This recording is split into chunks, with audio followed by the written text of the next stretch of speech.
ture wal waraansi daangaa garaagaraa ture biyyi keenya wal waraansa kana hundarra qoqqobbii kana hundarra poostiin Jawaar akka sodaatamu yoo Oromoo taate yoo sitti dhagahame siififa.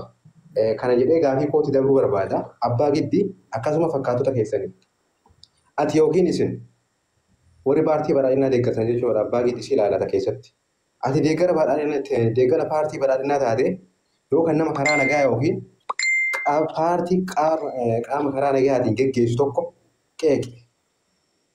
Warri qabsoo Itoophiyaa keessatti warri karaa qawweetti amanan jiru warri karaa nagaa yookiin qabsoo karaa nagaa geggeessu. Galatoomi gaaffii itti deebite dhagaan keessa gaaffii keessa ulfaadhu waliin ga'uu fi gaaffii itti deebite galatooma abboon ishaatti fufi gaaffii itti fuftaa booda marga keessatti siif Abbaa Giddii caalaa namni daqiiqaa dheeraa dubbate hin jiru. Abboon ishaa daqiiqaa sadii qabda yaada keetti fufi. Dokuma Amar Borishaatti lammaffaa deebiftaati inni koo waa'ee siyaasaan beeku bar waa'ee Jawaar daqiiqaadhaan artis lammaffaadha waan ta'eef no daqiiqaa keenya fayyadamnaa sabarii obsi Amar Borishaan dhageesse rakkoon keessan bakka dhugaa baru waliigalteedhaan itti seenne obboleessa kiyya ani dhimma isaa miti nama fedha iyyuu daqiiqaa waliigalteen itti seenne sababa dhiphina yerootiin wanta hubachuu qabdu. Si cungursuuf osoo hin taane isaafis beekama amma firii wanni wayii keessa taa'e yookaan itti dabalaa gaafatu wayyee eega beekaa ta'e okay akkana goona afur godhe amma daqiiqaa tokko itti dabaladhu walii beekuun dirqama sanyii nadhii gammadaatti fufi barra akkasitti namni yaadan xumuru waa karaatti qabina afaan keessatti hin qabin hin xumura yeroo koo fayyadamuuf itti fufi sanyii nadhii gammadaa daqiiqaa tokko Abbaa Giddii gaaffii kee gaafadhu. Garuu amma siin deebisu. Biroo yaada dhaabee bara amma gaaffii kuma isin gaafadhaa. Rakkoon keessanii ni darjartu jechuudha. Ati deeggara paartii badhaadhinaa taate qaama karaa nagaa qabsaa'u tokko yoo dura dhaabbatte yookiin irratti tuulte warri karaa qawwee qabsaa'u karaa nagaatti deebi'uudhaaf wabii maal qaba? Tokko. Lama. Kitaaba kana maal irraa dhaabbattee qeeqaa jirta? Dubbistee jirtaa? Yoo dubbistee jiraatte bakki inni itti rakkoo qabu maali? Rakkoo isaa ragaa qabatama wajjin dhiyeessuu dandeettaa? Tadi ati deeggara Abiyyi ta'uudhaaf Jawaar arrabsuun dirqama yookiin barbaachisaadha. Afur sabboonummaa maali? Waa'ee sabboonummaa kaasee turte.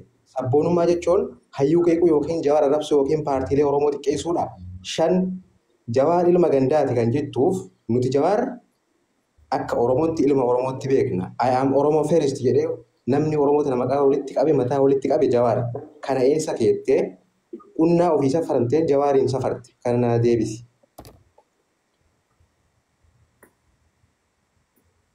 Galatoo mulfaadhu Amar Borishaa itti fufi daqiiqaa afur qabdaa itti fufi afurirran dabarsu si irrattan qaba haasaa walakkaa buutan walakkaa hanqattanu si irrattan qaba afur keenyaatti. Ana afuruun fudhadhuuti ani gabaabseetuma afuruma siyaasa kanallee warri siyaasa beekanu siyaasa kanallee bakka jaritti baratan hin beeytanu nuun jedhaarani wallaahi akkuma itti dubbannu wallaallee rakkoo uummataa ituma arginu hin callifnu. Viidiyoo bansiisa. Isin akkuma siyaasa. Abbaa Giddii miyuutii godhadhu. Abbaa Giddii miyuutii godhadhu. Isin akkuma siyaasa beektanutti taa'ati nu warri siyaasa hin beeknellee anamman siyaasa hin beekne kunillee rakkoo uummataa kanaan hin argaa. Ija gandummaa qabdu ija gandummaa keessaa bahaa amma warri keessootti waa'ee siyaasatti waan namaan jettan.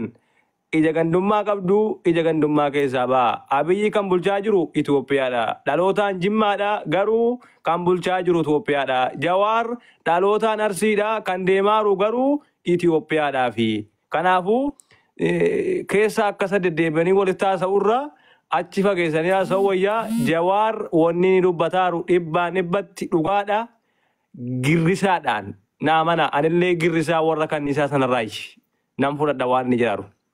Fitadheen. Galatoomii kiyyatti fufi xabaqaan isaa fi arbaa guguu booda jammare waan ta'eef daqiiqaan jarri booda irra goruu jechuudha. Kanaaf kiyya daqiiqaa afur qabdaa 51 waliin itti fufi. Tole tokkee galatoomi caarraanaa kennuu keetii fi jalqaba irratti osoo daqiiqaa kootirratti natti hin fudhatin dura miidiyaan kee miidiyaa Oromooti miidiyaa hawwataa ta'eera yeroo kanatti miidiyaa gurguddaa nuti aarsaatti kaffalle yeroo kanatti maallaqa isaallee waa hunda isaallee namoota dhuunfaatii faayidaa dhuunfaa ofiirra oolchanii jiru. Ati garuu ilmoo Oromoo tokko ol kaatee har'a dhimma saba kanaa peejii dhuunfaa keetii irratti peejii kan kee dhuunfaa kan sabaa gootee itti fayyadamuu keetiif baay'ee natti tola. Garuu yeroo fakkeenyaaf yeroo nama fiddee affeertu fakkeenyaaf akka teedii hawaasaatti fayyadamuu dandeessa.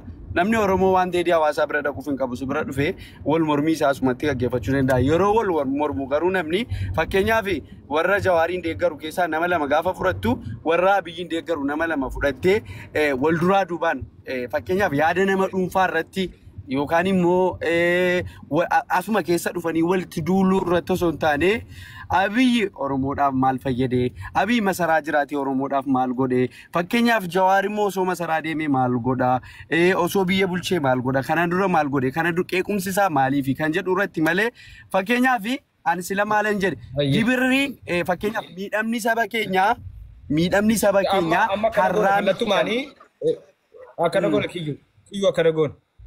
Amma si amma miidiyaa keenya dubbattee si kana si jaallannaa miidiyaa keenya amma gara yaaduma keetiitti darbii 52 oliini garuma yaada keenya kallattumaan darbu. Tole gama yaada kootiitti kallattiidha yeroo darbu fakkeenyaaf kiyyaanii silaa gibira nuti as teenyee kaffalan afaan nama micciiruu jira beektaa afaan nama micciiruu kan ammoo abbaadhuma jaraarraa baranii beektaa mootii jaraarraa baranii yaa'u. Inni dubbii dabsuu danda'a miidiyaa irratti ilmaan isaas akkasuma afaan dabsuu danda'u. Asila maalan jedhee hawaasni keenya har'a waggaa 5 waggaa 6 miidhamaa jira. Walaa gibira, walaa ajjeecha, walaa lolaa, walaa zarafamuu nuti kaadireedhaan zarafamaa jirra. Miidhaan jajjabaan hawaasa keenya irra gahaa jira. Fakkeenyaaf waggaa kana hunda gaafa nuti faamilii keenya gargaarataa turre, gaafa nuti faamilii keenya irraa gibira kaffalaa turre. Eessa dhaqee Jawaarii har'a qabeenyi mootummaan isaaf kennee ture gaafa mootummaan irraa fudhatu gadi bahee dubbachuun dhugaa saba kanaaf yaadeeti moo waan mootummaan waan isaaf kenne harkaa fudhatee fi miira keessa galee yaa'u nama siyaasaa waan ta'eef gaafa mootummaa tokko rukutuu barbaadde siyaasaan rukuttasii galee sababni isaas hawaasatu sirka jira uummatatu sirka jira waan ta'eef jechuudha. Akkasiin jedhee malee hawaasni keenya anmaatii kootii fi astaa'ee gibira kaffalaan jira miskiinni biyya keessa jiru inni immoo ilma biyya Arabaati yookaan diiyaasporaa biyya hambaatii hin qabne miidhamuu qabaa hin jenne arraba namaa hin micciirina mikina because nuti siyaasa dubbachaa jirra waan ta'eef dubbii namaa micciiruun hin barbaachisu. An ilma hiyyeessaati namni miidhama hawaasni naannoo keessatti miidhamaa jiru Oromiyaa keessatti miidhamaa jirus ilma hiyyeessaa akka kootiiti waan ta'eef jechuudha. Sigalee nuti angaarraa dirasii jireenyi qaala'ee waggaa 5 waggaa 6 jireenyi qaala'ee maatii keenya gargaarachaa jirra. Hammaarraa dirasiitti eessa ture innumti mootummaa hin turre arraddaatiidha. Mootummaan kun mootummaa Oromooti jedhee waraana bilisummaa Oromootti duulaan turreenni. Sigalee kanan dubbadhe malee nuti warri biyya hambaa jirru gibiran kaffalannaa maatii keenya irraan kaffallaa Jawaariin maaltu gahee Jawaariin maaltu galchee jedhe kiyyaanii jedhe Boorishaan faan xabaqaa kan jedhan kun faan jechuun hin jenne an akkas arraba namaan jijjiirina. Inni lammataa immoo inni abbaa qabeenyaadha biiliinariidha keetaamtito fiildii barumsaa isaa kamiin eessatti qacaramee hojjetenni sigalee eessatti qacaramee hojjete maal hojjeteeti. Sigalee siyaasuma Oromoo irraa bu'aan kun hundi bu'aadhuma keenya wama nuti maal jarana waggaa 8 waggaa 9 bar miidiyaa kanarra waggaa 10 Jawaar faana jirra bar gaafa gargaaree maal gargaarsa OMN yeroo walitti qabnu gargaarsa maalii jennaan waa hunda numa sabasabaa ture bar ragaa waa hunda Afrikaa qabna bar sigalee gaafa dubbannu faayidaan maali Jawaar maal nu fayyade Abii maal nu fayyaduu danda'a kan jedhu irratti hundoofneeti kan nuti dubbachuu qabnu. Sini galee akka waan kiyyaani mootummaa kanarraa waa fayyadamee mootummaan kun maatii uummata kiyyaan keessatti dhalate hin miidhamnee wayitti gootanii dubbatinaa jechuu barbaadeetanii yoo carraa qabaadde nan dubbadhaa yoo qabaanne garuu nama biraatiif kennuu dandeessa. Daqiiqaan kee uumate Tumateera moo jira? Guuteera. Daqiiqaan kee guuteera. Mubaarak Sammaa miitirraa kaafadhu. Mubaarak Sammaa miitirraa baafadhu. Waan dubbatu qabaate jechuudha. Okay, Mubarak injiru fakkaata abbaa giddi daqiiqaa 4 qabdaa 10 waliin dhaabuu qabdu. Qabu holoo godha. Sagal saafitti Kan sagaafin kana. sagal saafitti dhaabuu qabdu. Ilaa abbaa giddi. Silas kan carraati ya fudhatee kiyyaadha. Ani hin dubbanne.